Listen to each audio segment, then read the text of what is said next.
Good morning students. Apa kabarnya hari ini? Teacher harap kalian semua dalam keadaan sehat ya.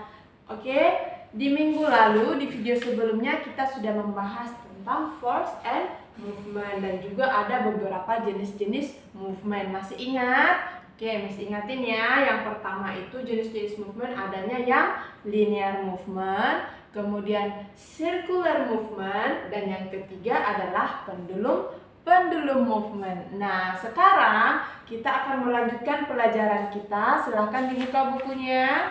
Please open your book, page 57, di halaman 57. Nah, ini adalah kelanjutan dari pelajaran kita yang minggu lalu. Nah, di sini hari ini kita akan membahas tentang easy or difficult. Oke, easy or difficult. Nah, hari ini kita akan membahas tentang bagaimana benda itu bergeraknya di tempat yang bagaimana supaya dia bisa bergerak dengan mudah, dan di tempat yang bagaimana sehingga benda itu bergeraknya menjadi lebih sulit atau mungkin lebih lambat dan bahkan tidak bergerak. Oke, sekarang kita lanjut ya. Some objects are easy to move, other objects are difficult to move. What makes an object easy to move? Let's find out. Oke, jadi di sini ada beberapa objek itu yang akan mudah dia bergerak dan akan sulit untuk bergerak. Apa saja yang mempengaruhinya? Di sini sudah ada disebut, ada berapa? There are four, ada 4 yang akan mempengaruhi benda itu bergerak. Oke, apa saja teacher? Yang pertama adalah shape of an object.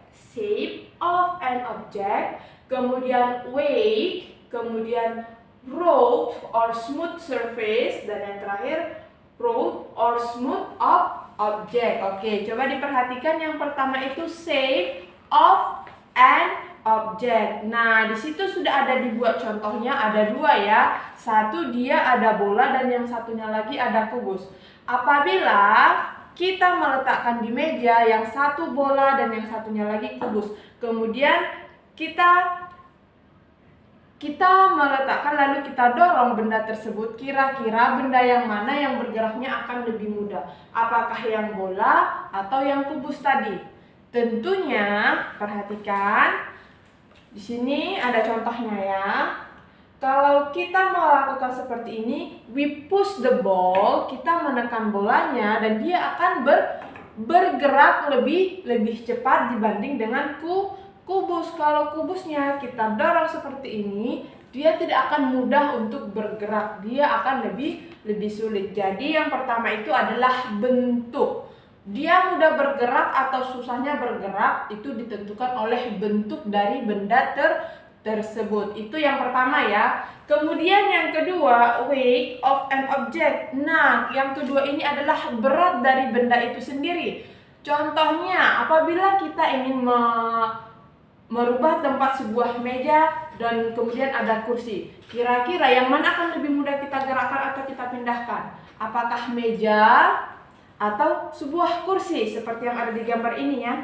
Tentunya yang lebih mudah adalah yang lebih ringan, beratnya lebih ringan. Jadi yang akan lebih mudah kita pindahkan, benda yang akan lebih mudah bergerak adalah kursi dibanding dengan meja. Ingat ya, yang pertama tadi bentuk dari objek itu, kemudian berat dari benda itu, dan yang ketiga adalah rough or smooth surface. Nah, yang ketiga, coba di sini ada sebuah kelereng ya.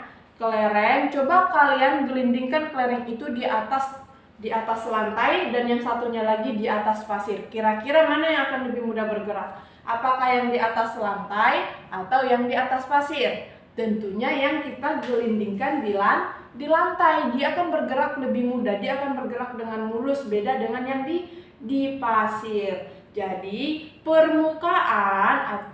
permukaan juga mempengaruhi pergerakan atau perpindahan tempat dari sebuah benda. Oke, dan yang ketiga itu adalah objek itu sendiri. Oke, yang ketiga adalah objek itu sendiri. Contohnya di situ ada sebuah kaleng dan sebuah batu. Kemudian kita gelindingkan atau kita push di tempat yang sama, tetapi tadi objeknya yang berbeda ya. ada kaleng dan juga ada batu.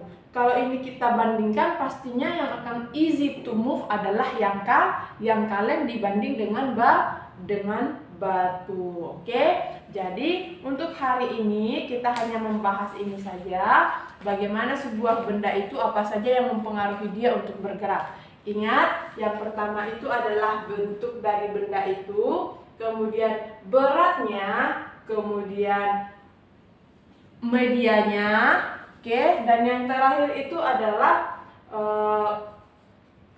objek itu sendiri juga ya.